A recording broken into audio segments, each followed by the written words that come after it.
I think, I'm not really sure, pero I think last to 7 years or 8 years po. Here naman sa baba, we have some other animals po.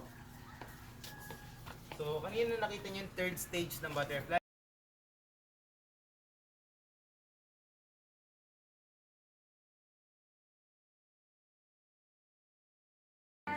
Joke lang.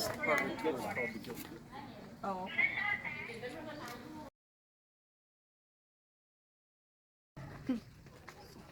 Okay, thank you. Okay, pakit na po sila dyan.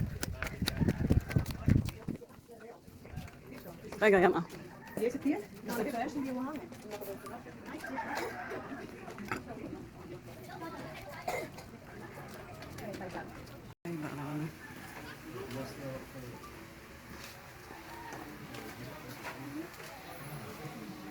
They have head support to carry more weight. Okay, then back in the mountain, the tribe, hollow wood that they carve on top, they cover it with animal skin. They also have an agong or gong, the bigger one. Those smaller ones are sanang. They're going to play those instruments together. They call the set basal.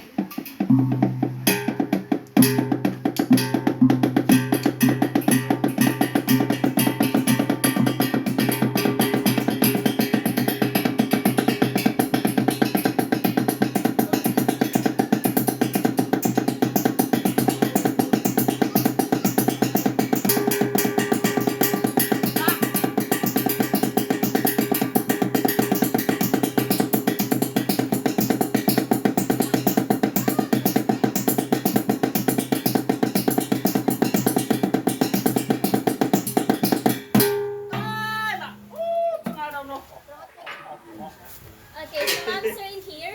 They don't dance to entertain guests or visitors because tribal dances po are rituals which means sacred. So they just dance when they have ritual events only.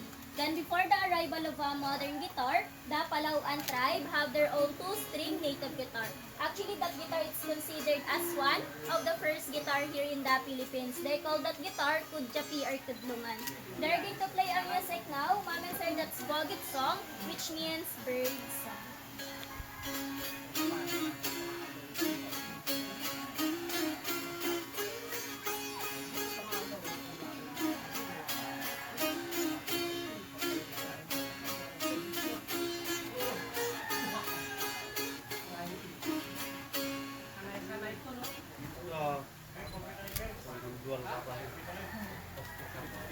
Okay, then they also have an aruding. So mom and sir, the aruding is made out a piece of a palm tree. Then they put some beeswax to adjust the sounds. They play that aruding using the vibration of their mouth. Ayan, saan ba?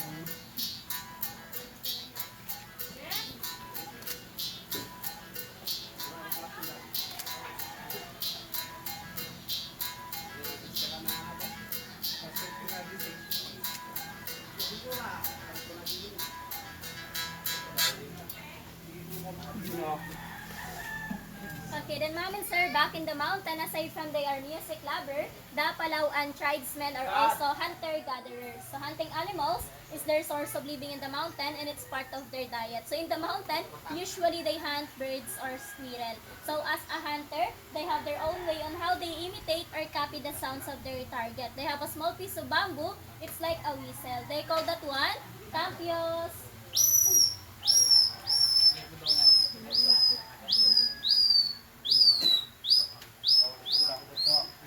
So when their target is already visible, they just need to ready their sapukan or sumpit, blow pipes or blow darts. So in the mountain, they don't use bow and arrow. So now, look at the drawing at that carton because that's their target.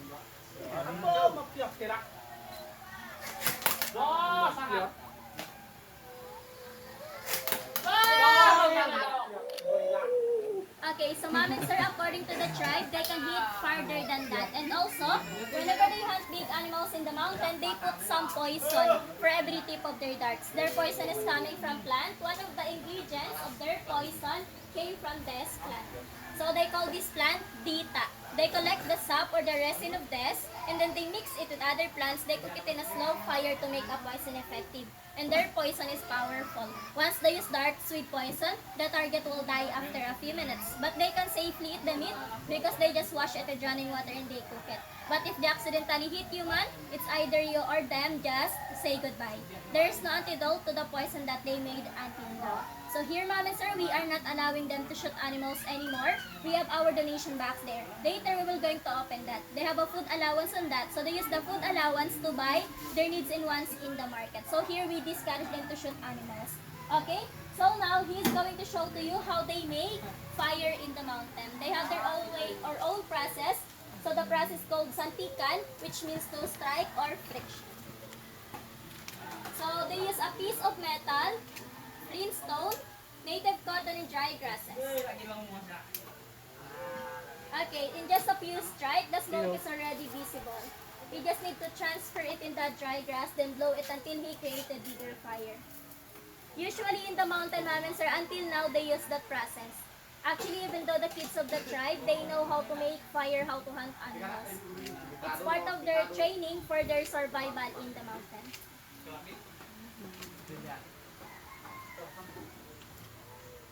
Okay, so in the mountain, they don't have electricity, so they have their native torch. 1 foot of their torch can last 3 to 5 nights.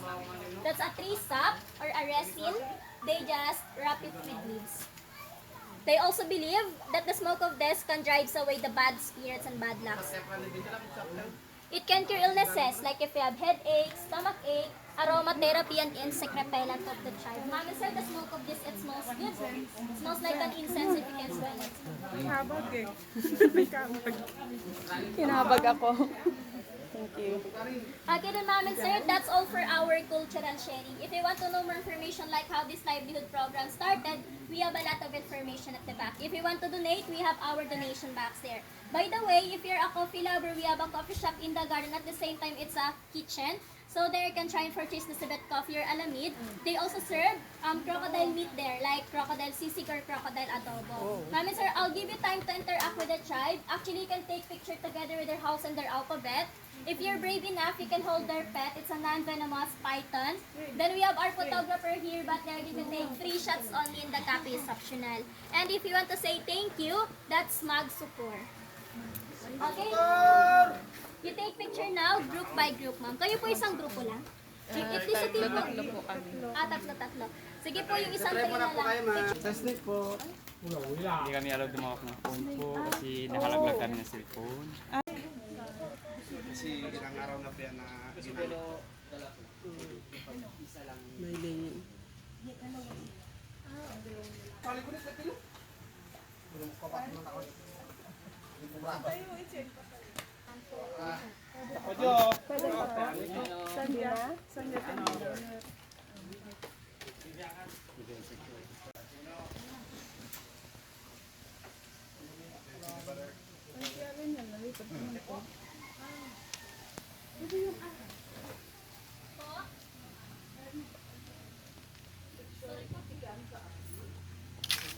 are not allowing the take solo picture now. Kasi it's, Biyag mo.